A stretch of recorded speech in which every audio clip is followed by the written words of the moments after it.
There was no explosion, no flash of light in the sky. And yet, not long ago, Earth was touched by something that came from the Sun.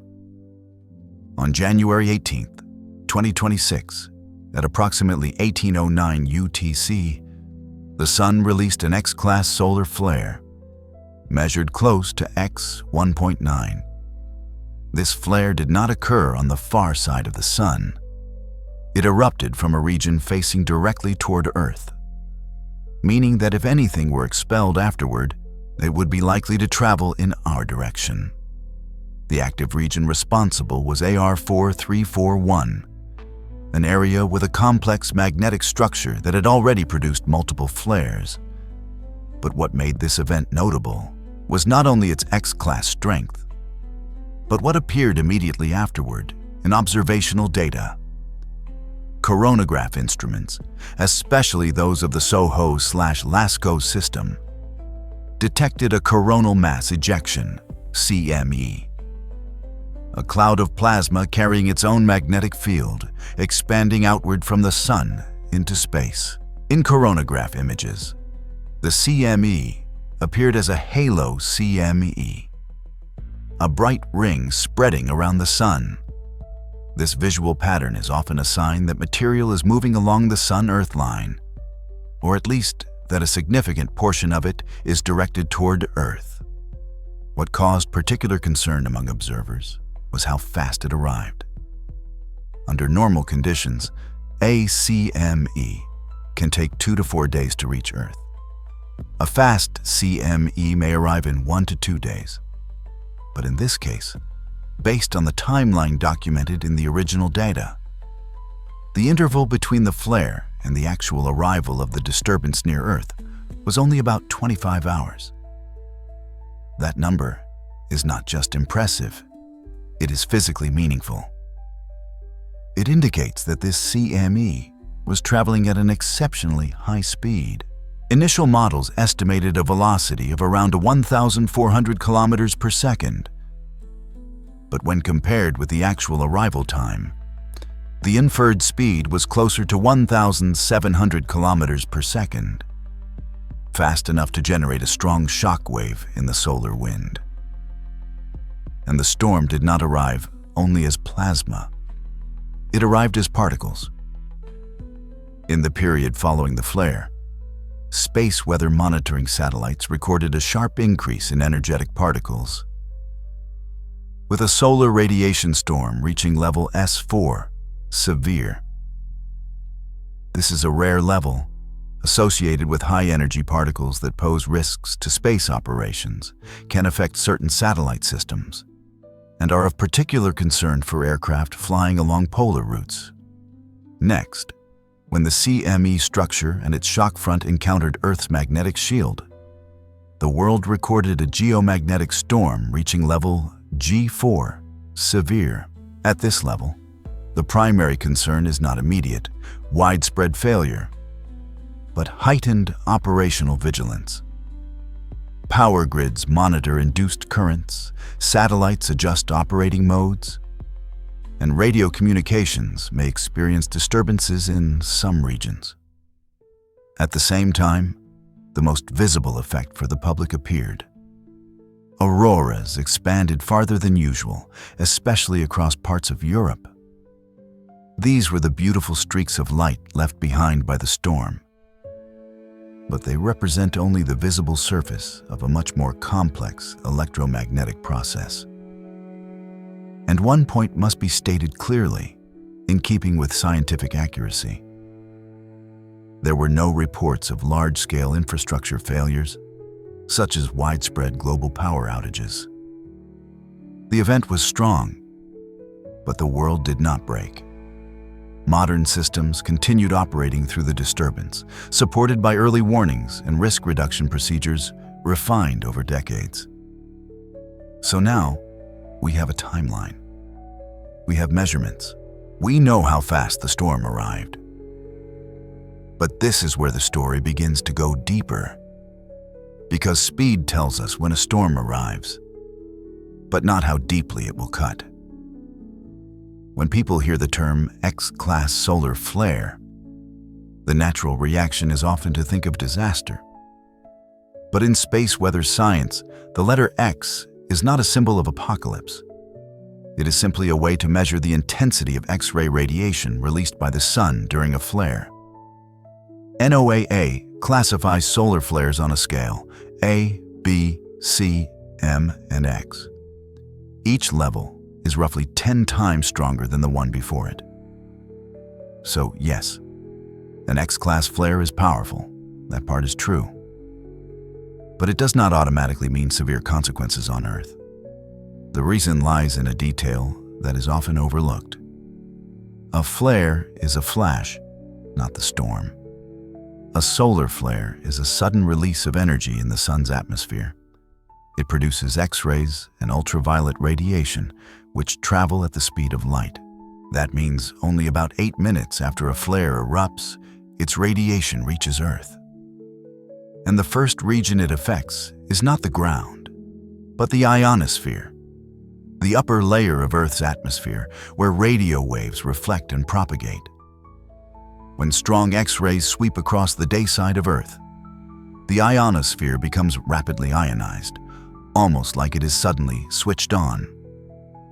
The result can be temporary weakening or loss of some HF radio frequencies, disrupted radio communication on the day side of the planet, a phenomenon known as a radio blackout. This is the most direct and immediate impact of a solar flare. Fast, but usually brief. What scientists watch more carefully is something less obvious.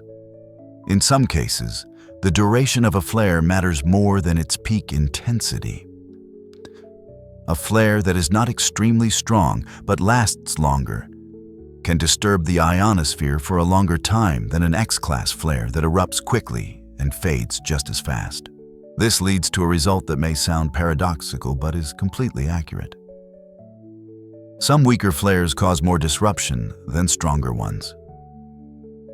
A long-lasting M-class flare can interfere with communication systems more than a short, sharp X-class flare. Not because it is stronger, but because it acts longer.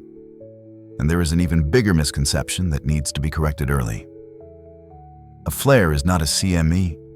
A flare is radiation. It travels as light. It affects the ionosphere almost immediately. A CME, on the other hand, is matter, a coronal mass ejection. Put simply, the sun does not only emit light. At times it throws out part of its own atmosphere. A massive cloud of plasma carrying magnetic fields, heavy and expansive, spreading outward like a vast smoke cloud in space. It cannot travel at the speed of light. It takes tens of hours to several days to reach Earth. If a flare is the flash of lightning, the CME is the wave that follows. You can see a flash without a major wave. You can also get a large wave without a particularly dramatic flash.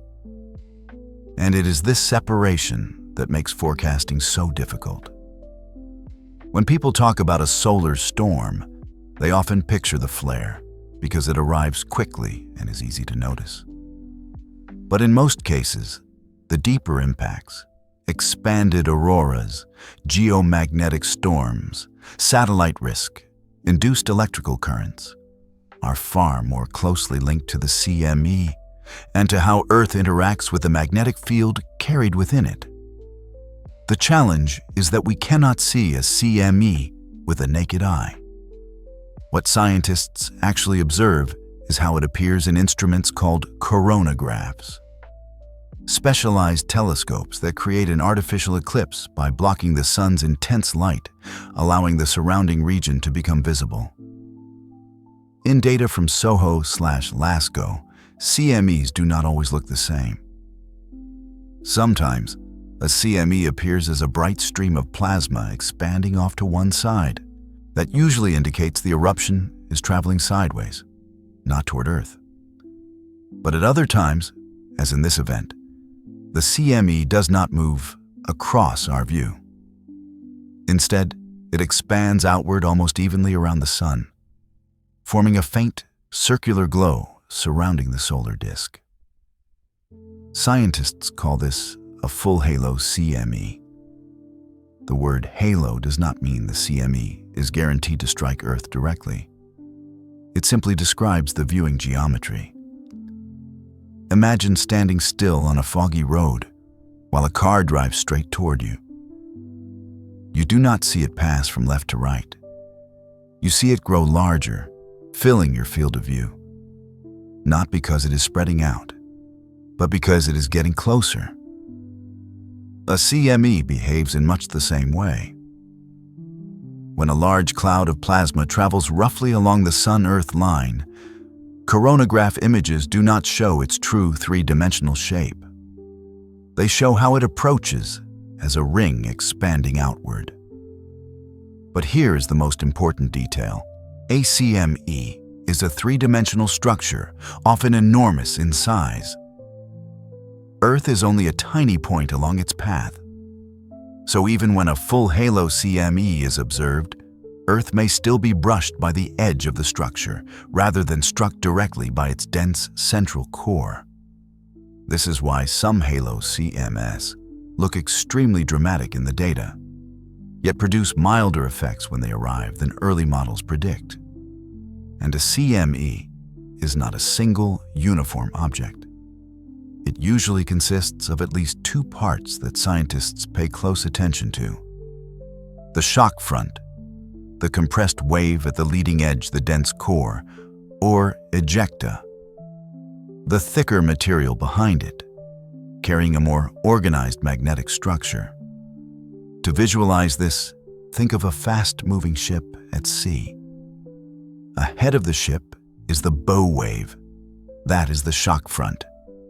Behind it comes the hull and the mass of water being carried along. That is the ejecta.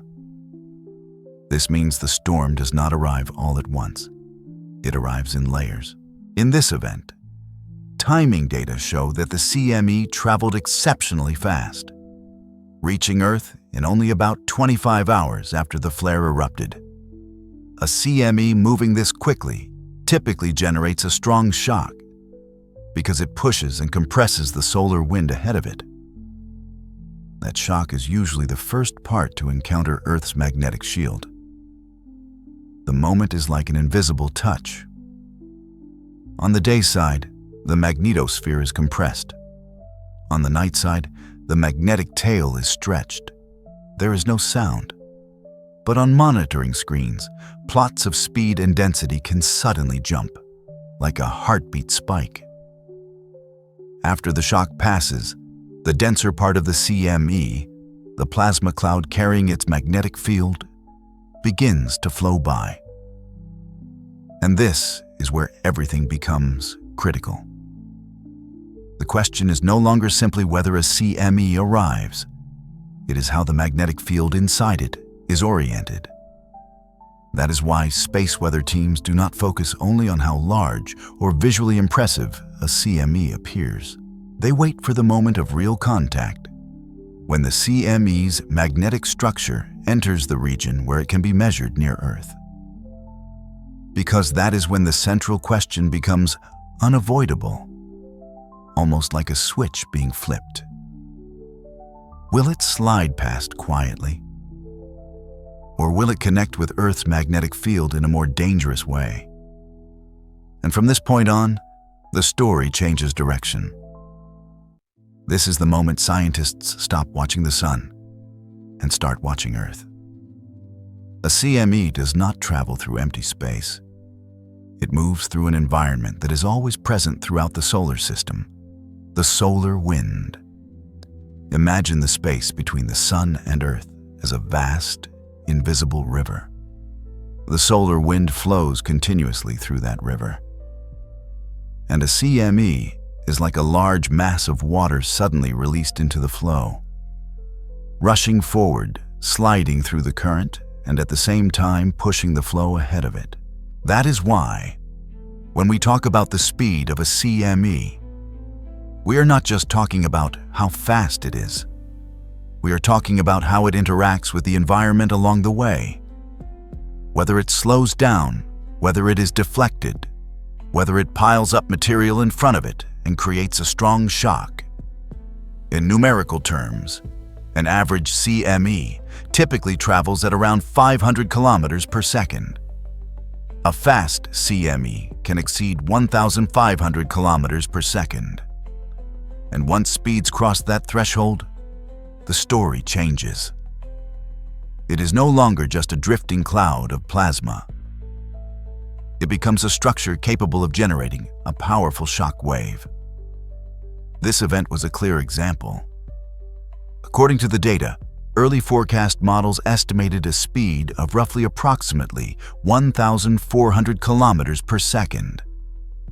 But when that estimate was compared with the actual arrival time, only about 25 hours, the inferred speed was closer to approximately 1,700 kilometers per second. A CME that fast produces two important effects.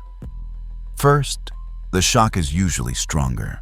It is similar to a windstorm moving too quickly. The air ahead is compressed, and the impact on the shield becomes more pronounced. Second, the preparation time is shorter. A CME that takes 3 days to arrive allows for more contingency planning. But 25 hours feels like a rapid countdown. Small uncertainties suddenly matter much more, and monitoring becomes intense. But this is the point where people often misunderstand what speed really means. A fast CME does not guarantee a major geomagnetic storm. Speed helps us estimate when the impact will occur. But the strength of a geomagnetic storm depends on many other factors. The magnetic structure inside the CME, the orientation of that field as it approaches Earth, and how well it couples with Earth's magnetic shield. You can have an extremely fast CME with a very clear shock and still see a geomagnetic storm that does not reach its maximum potential. And you can also have a slower CME arriving later that produces a deeper and more sustained storm. This contrast is what makes space weather science fascinating in a very specific way. It is not a problem that can be solved with speed alone.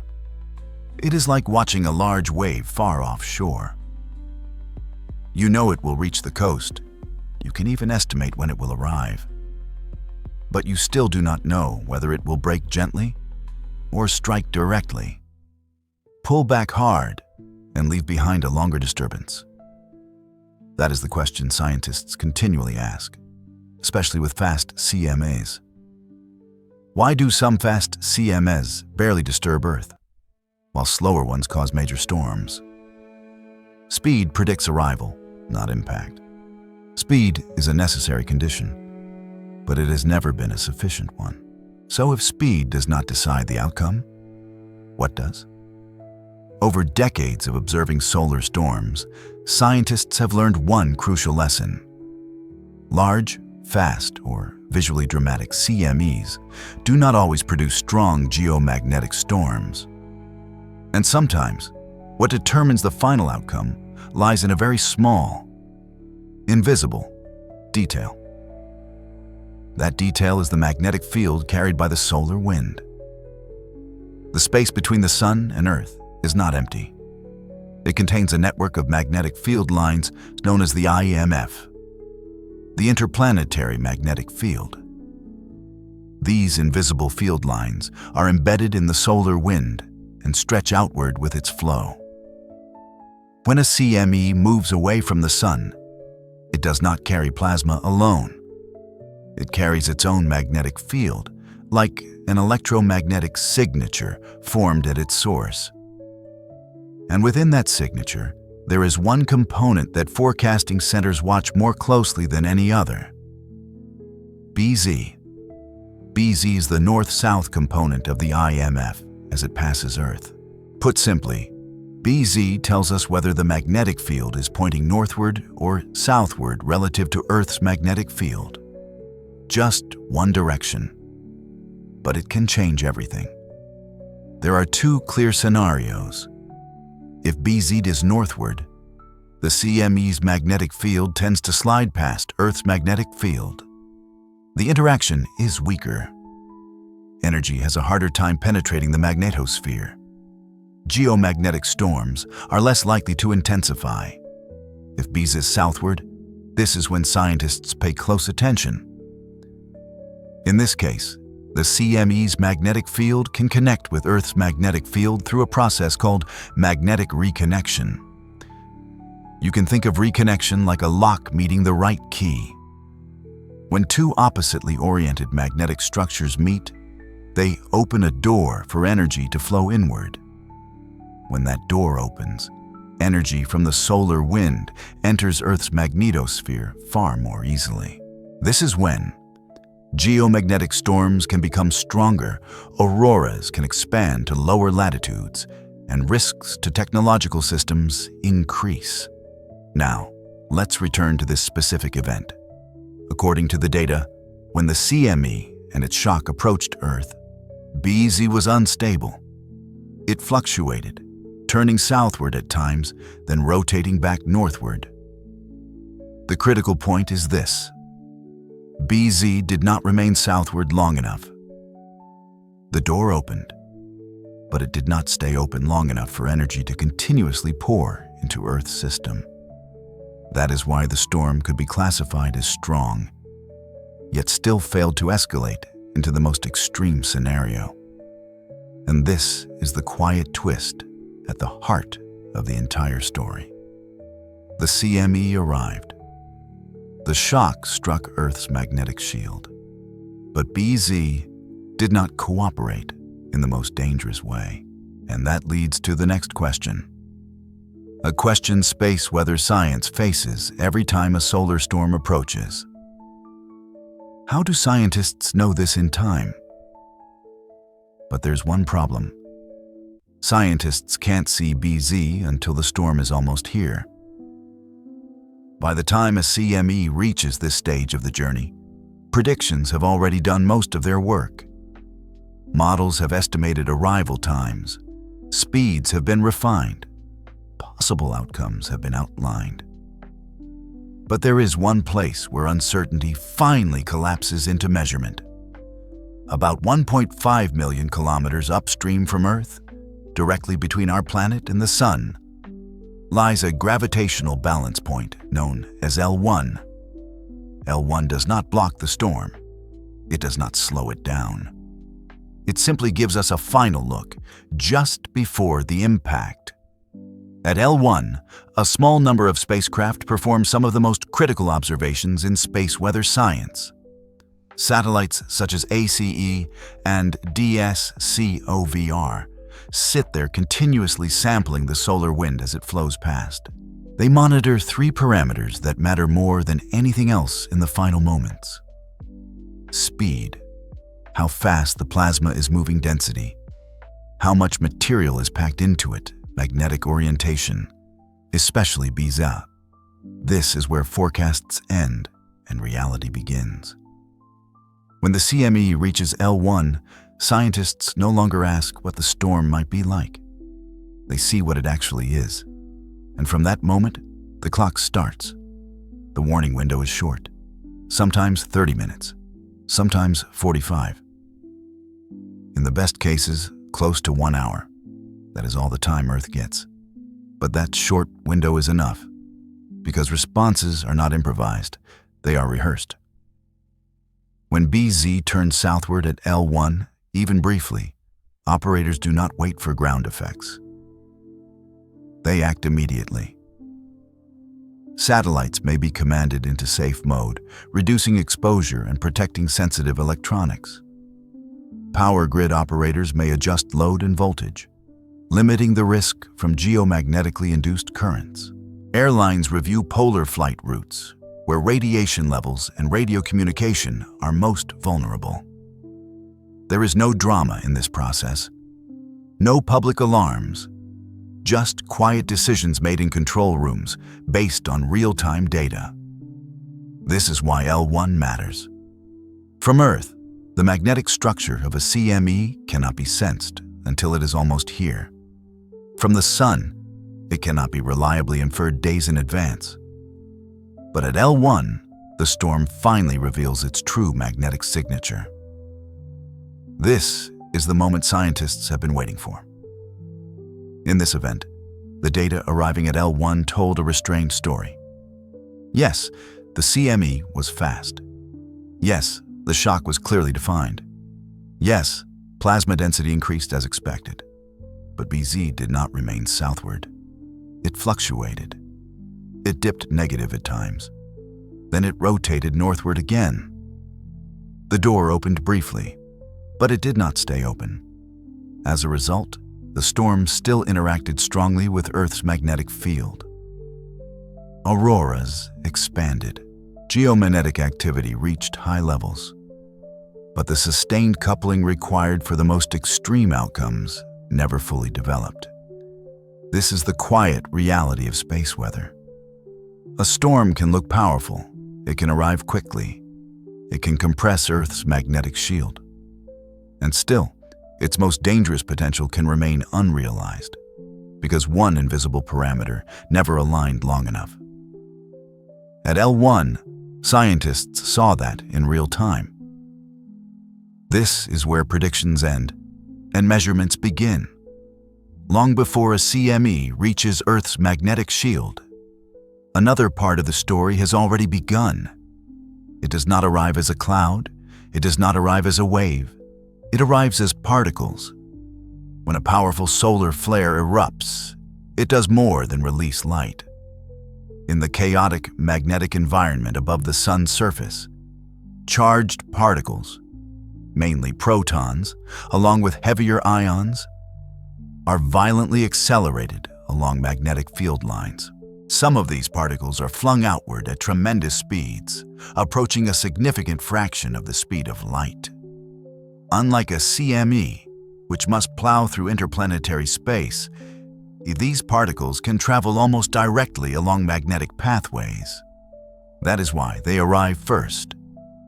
Hours, sometimes even minutes, after a flare, detectors near Earth begin to register a sharp rise in high-energy particles.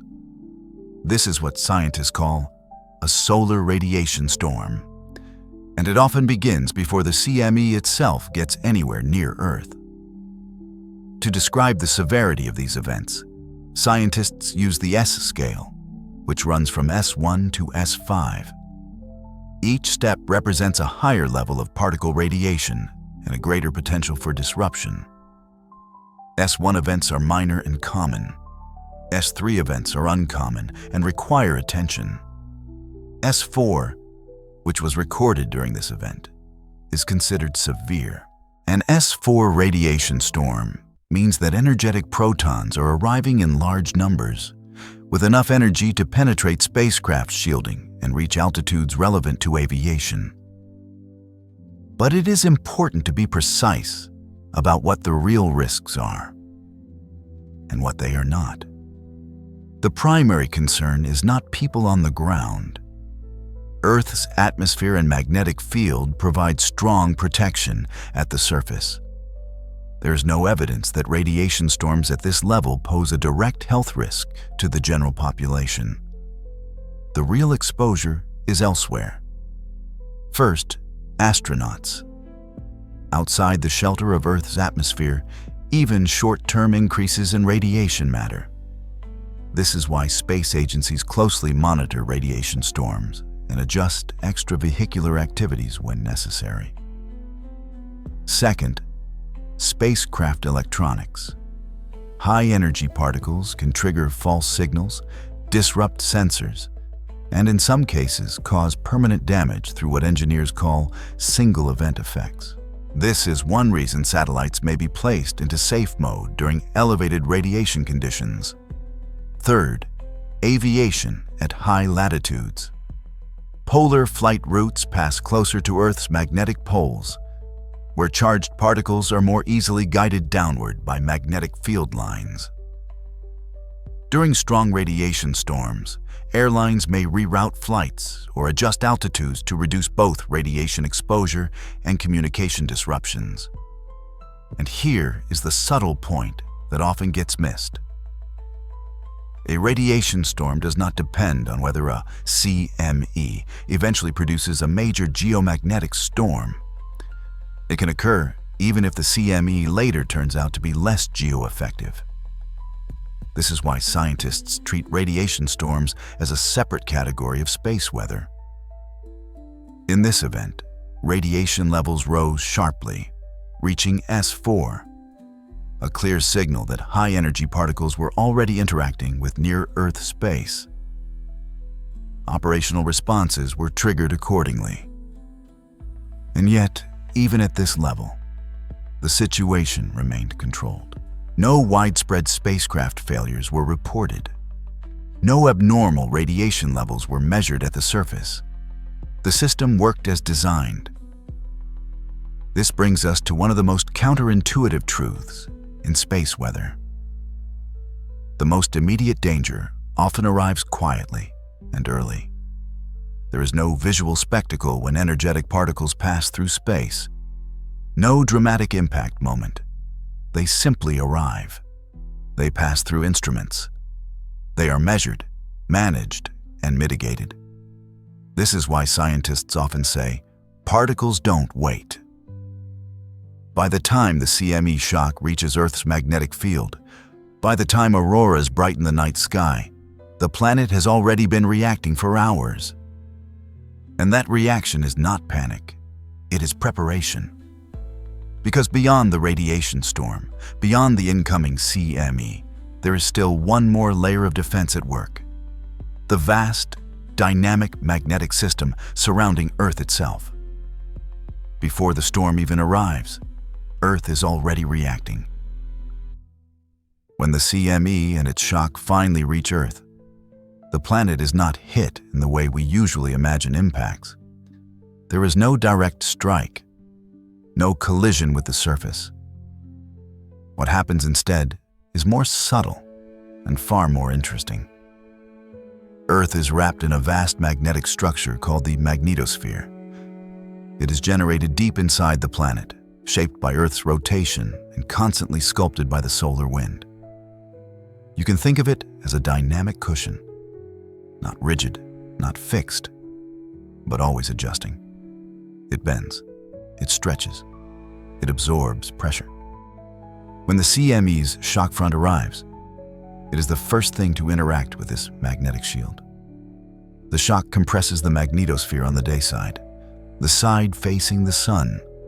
Like a strong wind pressing against an invisible bubble, the magnetic field is pushed inward, sometimes dramatically.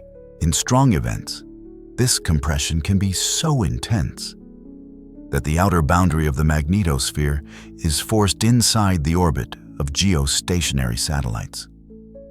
Satellites that normally sit safely within Earth's magnetic cocoon can suddenly find themselves exposed to harsher space conditions. At the same time, something very different happens on the opposite side of the planet. On the night side, the magnetosphere does not compress, it stretches.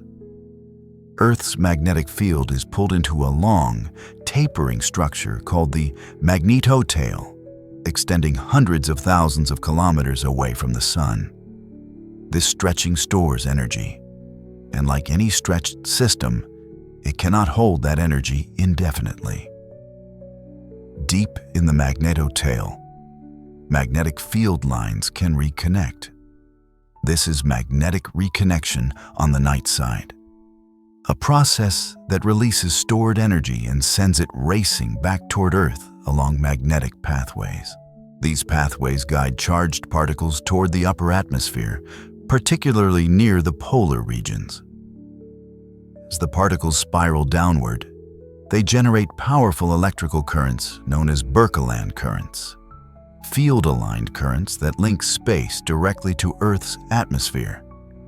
This is one of the clearest reminders that Earth is not a passive object in space. It is an active system, constantly responding. But here's the key point. This response is not always explosive. Whether the magnetosphere enters a sustained storm state or merely fluctuates depends on the same invisible factor we discussed earlier, BZ. If BZ remains strongly southward, reconnection becomes efficient and continuous. Energy flows steadily into the system. The magnetosphere stays compressed, the tail stays energized, and geomagnetic activity can intensify. But if BZ fluctuates, turning southward only briefly, then rotating northward again, the system behaves differently. Energy enters in pulses. The magnetosphere compresses, relaxes, stretches, and partially recovers. Instead of one long surge, you get waves of activity. That is exactly what happened in this event. Yes, the magnetosphere came under significant pressure. Yes, it was compressed on the day side and stretched far into the night side. Yes, currents intensified and energy was redistributed through the system. But because BZ did not remain southward, the system never fully tipped into its most extreme configuration. Earth bent? It adjusted, but it did not break. This is why geomagnetic storms are not simple on-off events. They breathe, they evolve, they rise and fall with the orientation of magnetic fields that are constantly changing. And it is also why the most serious dangers are rarely felt at Earth's surface. The real stress is carried by the magnetic field itself, by satellites, by currents flowing high above the atmosphere, by systems designed to operate within specific electromagnetic conditions. The surface of the planet remains remarkably well protected. But the energy that enters the magnetosphere does not disappear. It must go somewhere. And when it does, it often announces itself in one of the most beautiful ways nature has to offer. Light. When the magnetic field stretches and snaps, the energy has to go somewhere. After all the data, the graphs, and the invisible forces at work, the storm finally leaves something we can see. Light. Auroras are the most familiar and the most poetic sign of space weather. They are not a separate phenomenon. They are the visible signature of everything that has already happened far above Earth. As energy enters the magnetosphere, charged particles are guided along Earth's magnetic field lines. Those lines curve downward toward the polar regions, forming natural pathways from space into the upper atmosphere. When the particles reach lower altitudes, they collide with atoms and molecules of oxygen and nitrogen. Each collision transfers energy, and when that energy is released, it appears as light. The colors tell the story. Green, the most common auroral color, comes from oxygen at altitudes around 100 kilometers. Red auroras, often fainter and higher, are produced by oxygen above 200 kilometers. Purple and blue tones arise when energetic particles interact with nitrogen, typically at lower altitudes. None of this happens randomly. The shapes, motions, and colors of auroras reflect the structure of Earth's magnetic field and the energy flowing through it. During this event, auroras appeared across a wide region. At times, they extended to lower latitudes than usual, making them visible far from the polar circles. For many observers, this was the most dramatic part of the storm. Bright curtains of light, slow ripples across the sky, a reminder that Earth is connected to something much larger. But this is where perspective matters. A strong aurora does not automatically mean a dangerous storm. Auroras respond to how energy is distributed in Earth's magnetic system, not simply how much energy arrives. A storm can produce vivid auroras while causing relatively limited technological impact. And, in other cases, serious disruptions can occur with little visual display at all. Auroras are therefore not a measure of risk. They are a record. They show us where currents are flowing. They reveal how the magnetosphere is releasing energy. They trace invisible pathways that connect space to atmosphere. In that sense, auroras are like handwriting written in light, a brief signature left by the storm before it fades. In this event, The auroral displays reflected a system under pressure, but not overwhelmed. Energy entered.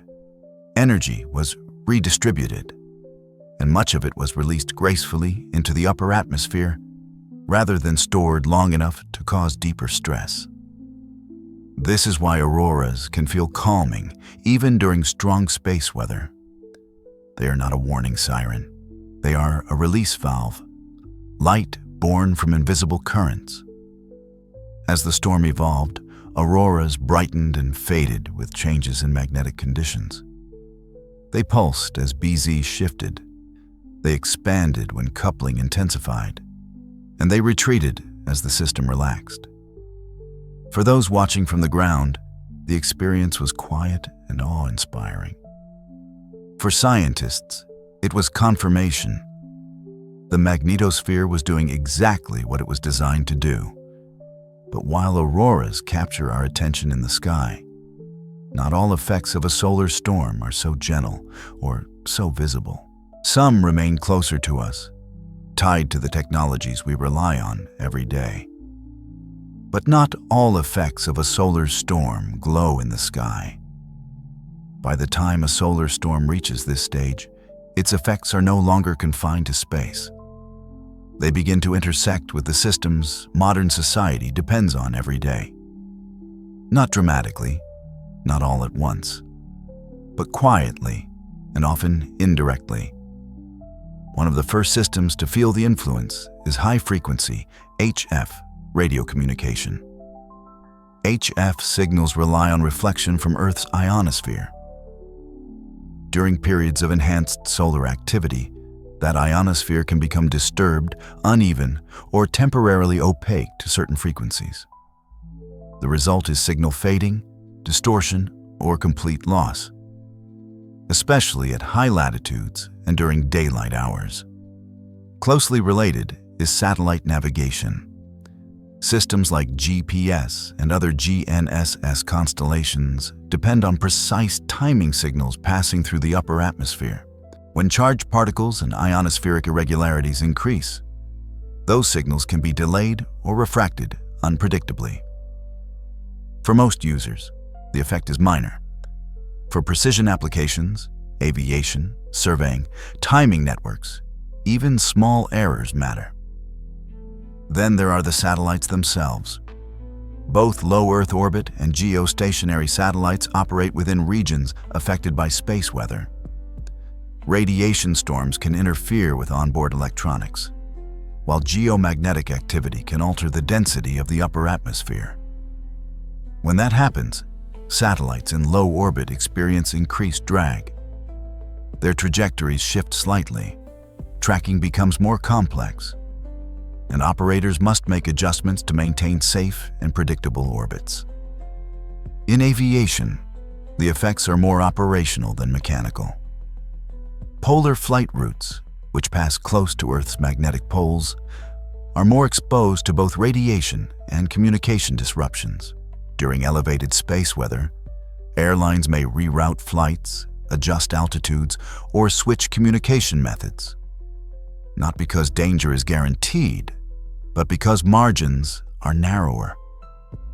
And then there is the system most people associate with space weather risk: the power grid. Here, the effects are never direct. Solar storms do not send electricity into power lines. Instead, they change Earth's magnetic field. When that magnetic field varies rapidly, it induces electrical currents in long conductive structures on the ground, a process known as geomagnetically induced currents, or GICs. These currents preferentially flow through long transmission lines, pipelines, and grounded infrastructure. The longer the conductor, the more susceptible it becomes. GICs can cause transformers to heat, saturate, or behave unpredictably. In extreme cases, this can lead to damage. But most of the time, it does not.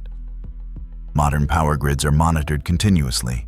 Operators are trained to recognize space weather conditions and adjust loads, configurations, and operating thresholds accordingly. And this distinction matters. Space weather does not break systems by force. It stresses them by flow. It pushes currents where they are not normally expected. It shifts conditions just enough to require attention. In this event, that attention was warranted. The storm was strong enough to trigger elevated alerts. Operational procedures were reviewed. Preventive steps were taken. But there were no widespread power outages, no cascading failures, no loss of critical infrastructure. The systems held because they were designed with these possibilities in mind. This is why scientists and engineers emphasize preparedness over alarm. Most space weather effects are not catastrophic. They are manageable, provided they are recognized early and responded to appropriately. And that brings us to an important point. None of this is hypothetical. These procedures exist because space weather has affected human systems before, because there is a historical record, because lessons have been learned, sometimes the hard way. The storm we are discussing fits squarely within that context. It was powerful enough to matter, subtle enough to require interpretation, and contained enough to demonstrate how well modern monitoring and response systems can work. Which leads to the next question. How do we know all this so clearly? Because we have seen it happen before. And we know this because it has happened before. In March of 1989, space weather moved from scientific models into everyday life. It began quietly, far from Earth, with a series of powerful solar eruptions. A fast CME followed, carrying a magnetic field oriented in a way that strongly coupled with Earth's own. When it arrived, the magnetosphere absorbed and redistributed enormous amounts of energy. Auroras expanded far south. Geomagnetic activity intensified rapidly. But the most lasting impact did not appear in the sky. It appeared on the ground. At the time, the Hydro-Quebec power grid was one of the largest and most interconnected in North America. It relied on long transmission lines stretching across vast distances, built over geologically resistive ground. That combination mattered. As Earth's magnetic field fluctuated during the storm, geomagnetically induced currents began to flow through the grid. These currents did not come from power plants.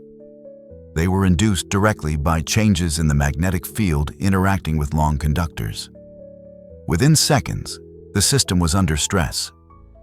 Protective relays detected abnormal conditions and did what they were designed to do. They disconnected key components to prevent physical damage. The result was immediate. In less than 2 minutes, much of Quebec lost power. Millions of people were plunged into darkness. Homes, offices, transportation systems, all affected at once. What made this event especially important was not the duration of the outage, but the mechanism behind it. Nothing was physically destroyed by impact or heat. No wires were struck. No transformers exploded on contact. The grid failed because it was pushed outside its operating envelope by currents it was never meant to carry.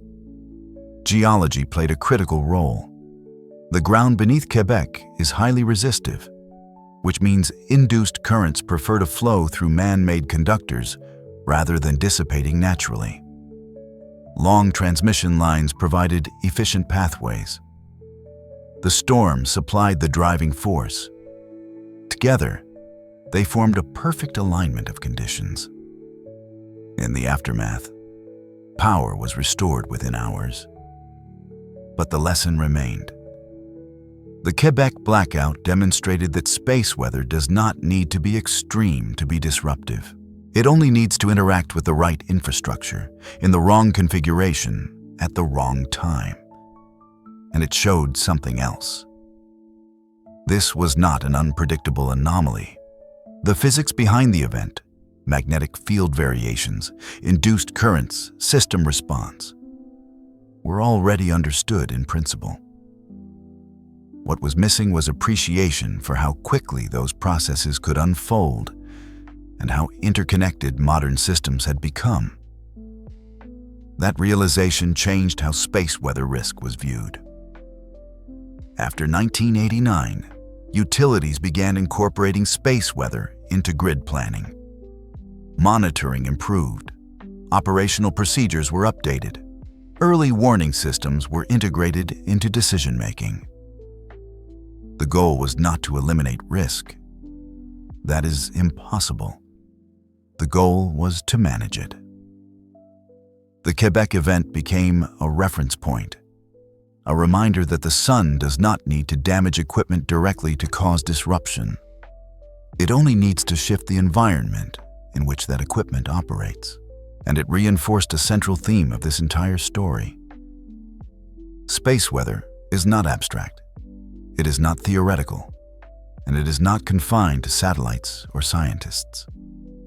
Under the right conditions, it can reach the ground, quietly, indirectly, and effectively.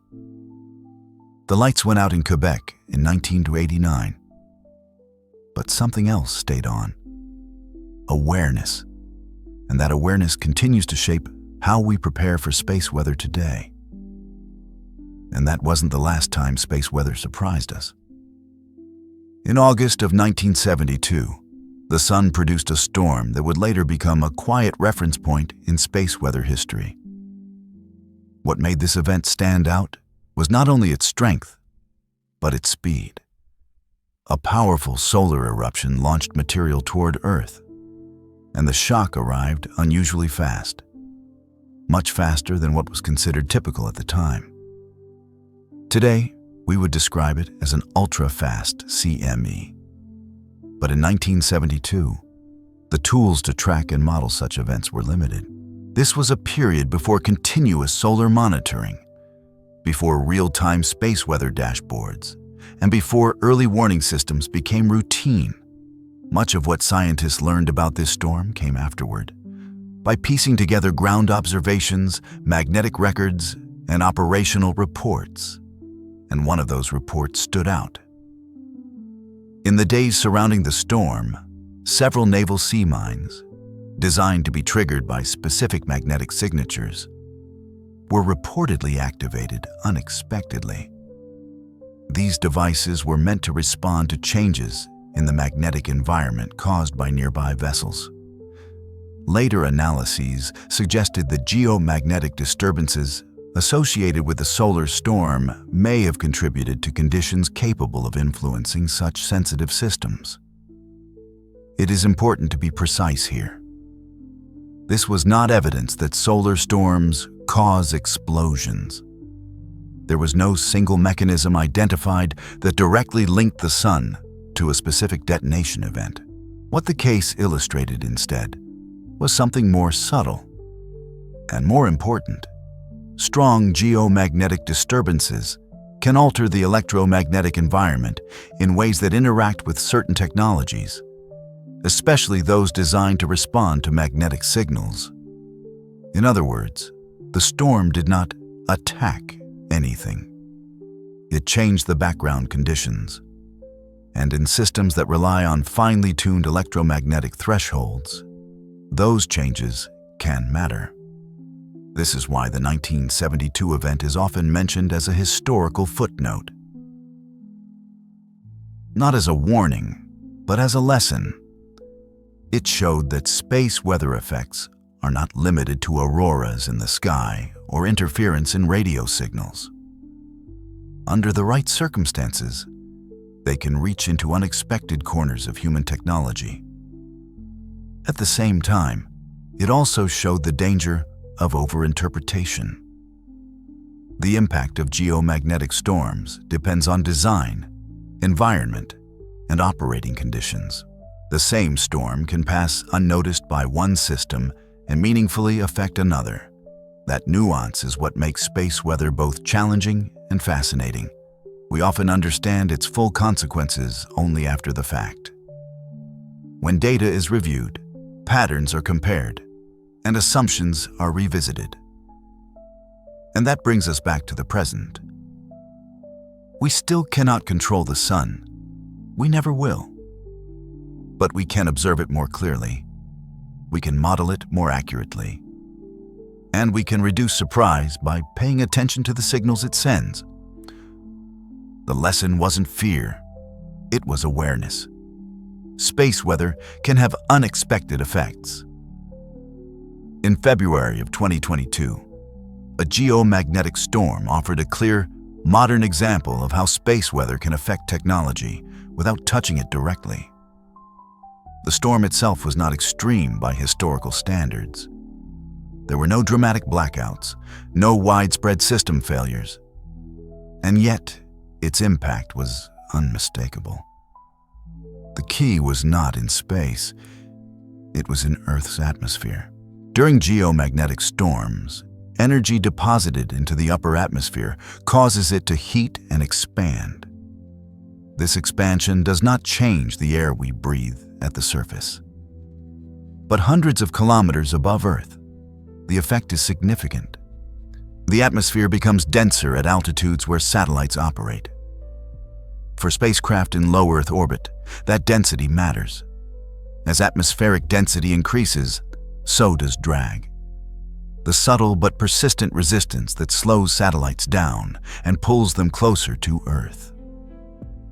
This is exactly what happened in early February 2022.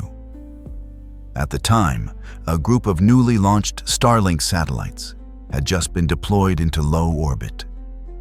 They were designed to be lightweight and compact, optimized for gradual orbit raising after launch. But the geomagnetic storm changed the environment faster than expected. As the upper atmosphere expanded, drag increased sharply. The satellites encountered resistance they were not yet prepared to counter. There were no collisions, no onboard failures, no explosions or malfunctions. The satellites simply lost altitude. Despite attempts to stabilize their orbits, a significant number were unable to recover and re-entered Earth's atmosphere prematurely, where they burned up harmlessly. What makes this event important is not the number of satellites lost. It is the mechanism. Nothing struck the spacecraft. Nothing attacked them. The space around them changed. Earth's atmosphere, normally thin and predictable at those altitudes, had temporarily thickened. And that was enough. This case expanded how scientists and engineers think about space weather risk. The focus is often on radiation, electrical currents, and magnetic disturbances. But this event showed that space weather also reshapes the medium satellites fly through. It does not just affect electronics. It affects trajectories. In this sense, the atmosphere itself became the obstacle. The lesson was clear. As satellite constellations grow larger, and as more spacecraft operate in low Earth orbit, sensitivity to atmospheric variability increases. Design choices, orbit selection, and operational timing all become more important under disturbed space weather conditions. The Starlink event did not represent a failure of technology. It was a reminder that Earth is not a static backdrop. Its atmosphere responds dynamically to solar activity, expanding, contracting, and shifting in ways that matter to modern infrastructure. And this is where space weather becomes especially subtle. Some effects are obvious and immediate. Others are quiet, delayed, and easy to overlook until patterns emerge. This storm did not shut anything down. It changed conditions just enough to alter outcomes. Which raises an important question. If space weather can influence systems this indirectly, by changing the environment rather than breaking components, what other effects might be unfolding quietly beyond what we are used to measuring? Some effects of a solar storm don't show up as failures, but as subtle changes in the environment.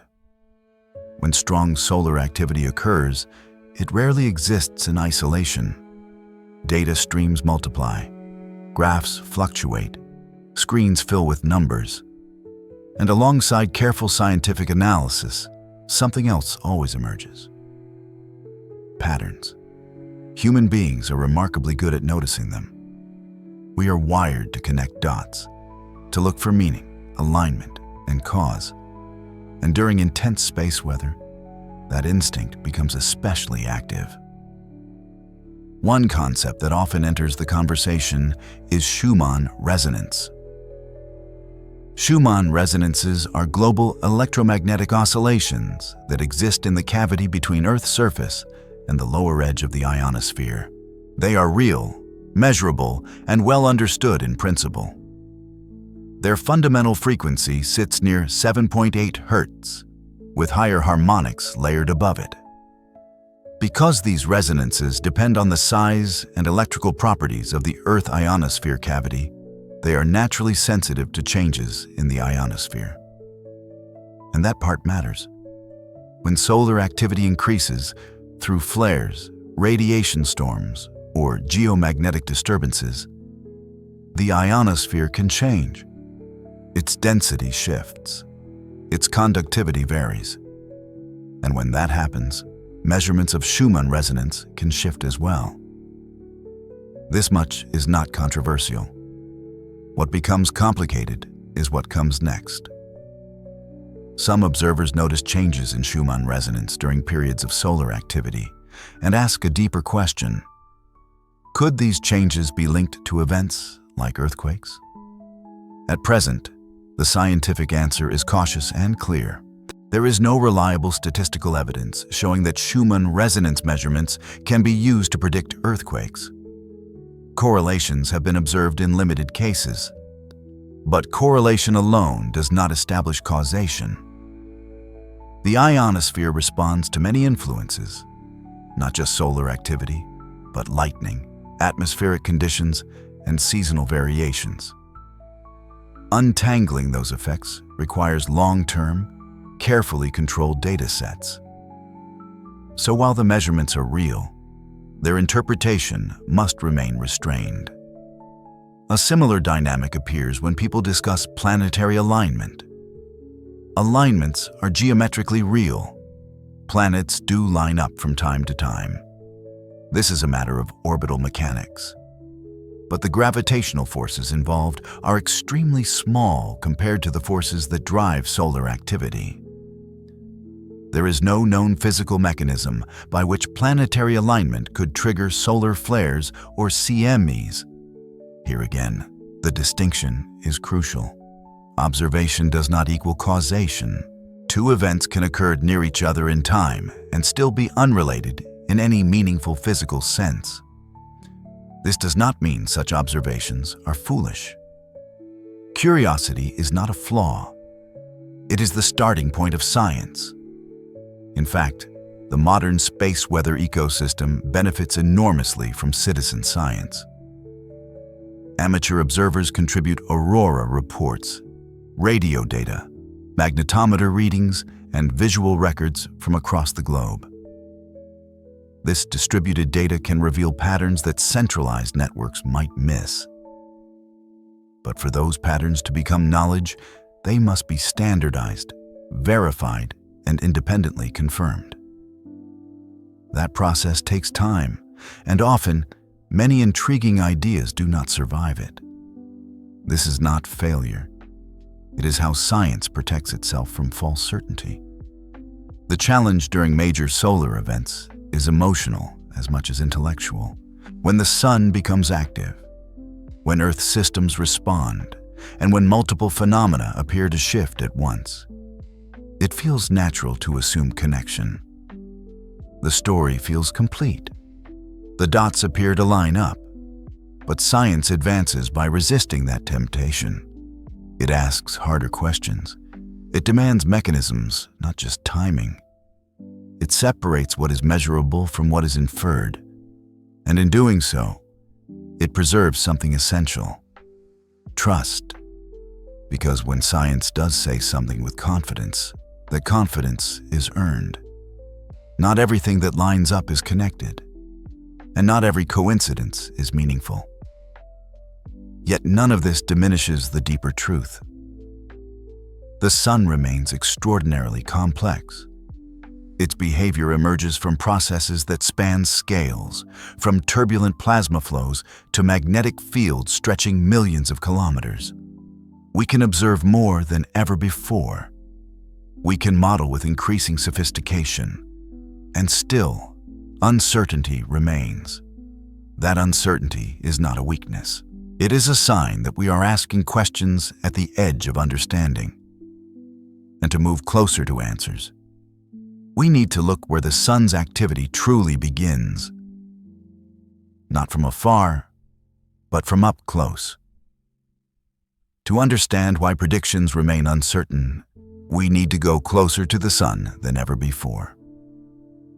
For most of human history, the sun was studied from a distance. We watched its surface. We measured its light. We inferred its behavior by observing what arrived at Earth days later. But that approach always left a gap, because by the time solar wind, or a CME, reaches Earth, it has already been shaped. By space, by time, and by interactions we can only partially reconstruct. To understand what really drives space weather, scientists needed to go closer. Much closer. That is the purpose of NASA's Parker Solar Probe. Launched to repeatedly skim the outer atmosphere of the sun, Parker does something no spacecraft had done before. It flies through the region where the solar wind is born. It measures plasma, magnetic fields, and particle flows directly, before they have time to smooth out. And what it found changed how scientists think about the sun. One of Parker's most surprising discoveries was a phenomenon now called switchbacks. Instead of flowing smoothly outward, the solar wind near the sun showed sudden, sharp bends in its magnetic field. The field lines folded back on themselves, sometimes flipping direction entirely, then snapping forward again. These were not rare anomalies. They were everywhere. Each switchback was accompanied by a burst of faster solar wind, a localized surge of energy moving through a tangled magnetic environment. This told scientists something crucial. The solar wind is not a steady breeze. It is structured, patchy, turbulent at its source. And that turbulence matters. It suggests that much of the solar wind's acceleration happens close to the sun, shaped by magnetic reconnection and rapid reconfiguration of field lines. By the time that wind reaches Earth, it already carries a complex magnetic history. This helps explain something that has puzzled forecasters for decades. Why does BZ remain so hard to predict from afar? Because BZ is not set at launch like a rigid arrow. It emerges from a magnetic environment that is already folded, twisted, and evolving near the sun. Each CME forms within this complexity. As it propagates outward, it does not move through empty space. It moves through a solar wind that is uneven, structured, and already in motion. This is why CMEs interact differently with their surroundings, why their internal magnetic orientation can shift, and why two eruptions that look similar near the sun can produce very different outcomes at Earth. In a sense, each CME carries a personality, shaped by where it formed, how it was launched, and the magnetic landscape it traveled through. Parker's solar probe showed that the sun is not a smooth engine producing uniform output. It is a dynamic system, constantly reconfiguring itself at small and large scales. And what we see at Earth is always the late result of that process. By the time a storm compresses the magnetosphere, triggers auroras, or perturbs human systems, the real story has already unfolded millions of kilometers closer to the sun. this perspective reframes space weather entirely. Forecasting is not just about tracking objects in space. It is about understanding the environment they emerge from. Each close pass of Parker's solar probe adds another piece to that puzzle. Each measurement refines models of solar wind formation and magnetic structure. Each discovery narrows the gap between observation and prediction. Progress is gradual. Uncertainty remains. But the direction is clear. The closer we observe the source, the better we understand the consequences. And that understanding brings us back, quietly and logically, to the storm that just passed Earth. A storm shaped long before it reached us. A storm whose outcome depended on invisible structures formed near the sun. A storm that reminds us how much there is still to learn. And that brings us back to the storm that just passed Earth. By the time this storm moved past Earth, its most important effects were no longer unfolding in real time. They were settling into understanding. We watched an X-class solar flare erupt from the sun, powerful, fast, and unmistakable. We tracked a rapid CME, moving far faster than average, compressing Earth's magnetic shield in just over a day. We measured a severe radiation storm, S4, as high-energy particles arrived early, long before the cloud itself. And we recorded a strong geomagnetic storm, intense enough to matter, but contained enough to remain manageable. Nothing in this sequence was random. Each step followed a logic that space weather science now understands far better than it once did. The flare signaled release. The CME carried structure and momentum. The radiation storm revealed how quickly energy can travel. And the geomagnetic response showed how Earth absorbs and redistributes that energy. But the true decision point, the one that shaped the final outcome, came down to a single, invisible factor: BZ. The magnetic orientation of the incoming storm never aligned in the most dangerous way for long enough. The door opened briefly, then it closed. At L1, about 1.5 million kilometers upstream, scientists saw that moment unfold in real time. They had minutes, not days. But those minutes mattered.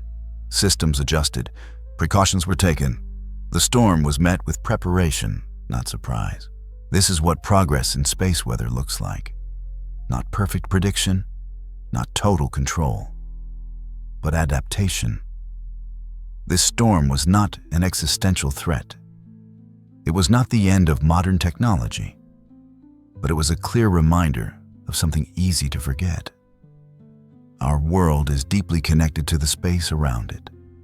Satellites, navigation, communication, power systems, none of them exist in isolation. They operate within an environment shaped by a star that is active, dynamic, and sometimes unpredictable. And yet, there is a reassurance in this story. Earth is not fragile. Its magnetic field bends, stretches, and absorbs stress. Its atmosphere protects life at the surface. Its systems respond, recover, and stabilize. And humans are learning to listen. Each storm adds data. Each event refines understanding. Each lesson makes the next response more confident. The sun will erupt again. The next storm will be different, because they always are. But understanding replaces fear. Awareness replaces surprise. The storm has passed. The lights stayed on. The auroras faded. But the story it told about connection, resilience, and attention remains. The storm has passed, but the story it told remains. Thank you for staying with us until this moment. If you're listening at the end of a long day, allow yourself to let go of whatever has been weighing on your mind. Settle into a comfortable place. Breathe slowly.